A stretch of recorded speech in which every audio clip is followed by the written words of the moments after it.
উত্তরের ভোটে ফ্যাক্টর কি হবে?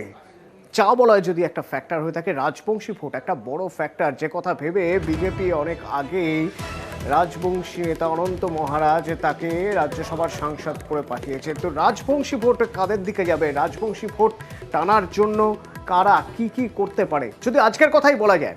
আজ অভিষেক বন্দ্যোপাধ্যায় বৈঠক করেছেন রাজবংশী নেতাদের সঙ্গে। অত্যন্ত গুরুত্বপূর্ণ আজকের এই বৈঠক, কারণ প্রথম দফায় যে 3 জায়গায় ভোট, সেখানে রাজবংশী ভোট বড় ফ্যাক্টর। তো আজকের এই বৈঠক থেকে প্রতিনিধি আবির আমার সঙ্গে রয়েছেন, সরাসরি একটু জানতে চাইবো কি মনে হয় আজকের এই বৈঠকে ঠিক কোন কোন বিষয়ে কথা হয়েছে, কোন কোন বিষয়ে কথা গুরুত্ব পেয়েছে, যার প্রতিফলন হতে পারে ভোট ব্যাংকে।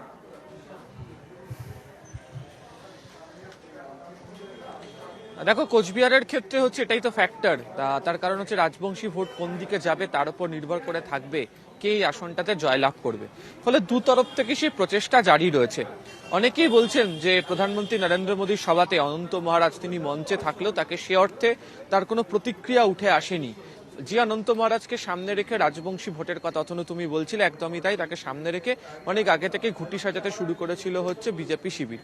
পাল্টা তৃণমূল কংগ্রেসের তরফ থেকে অবশ্যই রাজবংশী ভোটকে সামনে রাখার ক্ষেত্রে তারা জোর দিচ্ছে যে বারবার ধরে যখন বিজেপির শীর্ষ নেতৃত্ব কোচবিহারে এসে সভা করেছে বা উত্তরবঙ্গে এসে সভা করে রাজবংশীদের জন্য কি কাজ করবে যেটা বলেছিল, সেই কাজ যে আসলে করা হয়নি। বরঞ্চ রাজ্য সরকার তরফ থেকে নির্বাচনে, লোকসভা নির্বাচনে হার বা বিধানসভা নির্বাচনেও এই জেলার একাধিক আসন হেরে গেল, সেই যে জায়গাগুলোর প্রতিশ্রুতি তারা রক্ষা করতে পেরেছে সেই সংক্রান্ত বার্তা আরো একবার বুঝিয়ে দেওয়ার চেষ্টা করা হয়েছে। এবং তুমি যদি দেখো যে আজকে সিতাইয়ের যে জনসভা, সেই জনসভার মধ্যে থেকেও বারবার রাজবংশী আবেগের কথা উস্কে দিয়েছেন হচ্ছে অভিষেক বন্দ্যোপাধ্যায়। ফলে সব মিলিয়ে হচ্ছে রাজবংশী কমিউনিটিদের পাশে যে সরকার রয়েছে, তৃণমূল কংগ্রেস রয়েছে, এবং নিয়োগ প্রক্রিয়া থেকে শুরু করে অর্থাৎ নারায়ণী সেনা বা ব্যাটালিয়ন তৈরি করা থেকে শুরু করে স্কুলের শিক্ষকতার বিষয়, পড়ানোর ক্ষেত্রে অগ্রাধিকার, ভাষার ক্ষেত্রে একাডেমি তৈরি করা, এই বিষয় যাতে বিভিন্ন জায়গাতে অন্তত শেষ লপ্তের প্রচারে বারবার গিয়ে তাদের মধ্যে বলতে পারা যায়, সেই বার্তাটাই দিনকে অভিষেক বন্দ্যোপাধ্যায় তার বৈঠক থেকে দেওয়ার চেষ্টা করেছেন। ধন্যবাদ আবির। এবং তারপরে যখন দেখা গেল অভিষেক বন্দ্যোপাধ্যায় আজ প্রচার করলেন সিতাইয়ে জগদীশ চন্দ্র বর্মা বসুনিয়ার জন্য, সেই প্রচারেও দেখা গেল তিনি বার্তা দিচ্ছেন রাজবংশী।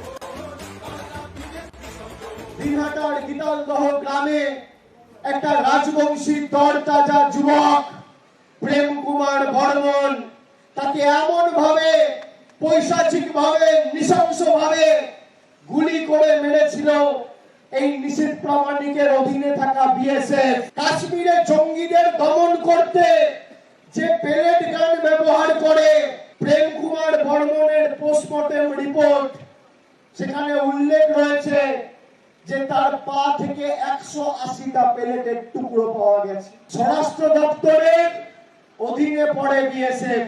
মন্ত্রীর নাম কি? অমিত শাহ। একটা চিঠি লিখে অমিত শাহকে বলেছে যে আমার রাজবংশী ভাইদের উপর তোমার অধীনে আমার অধীনে থাকা বিএসএফ অত্যাচার করছে। একটা অভিযোগ জানিয়েছে, একবার প্রতিবাদ করেছে, উত্তর হচ্ছে না।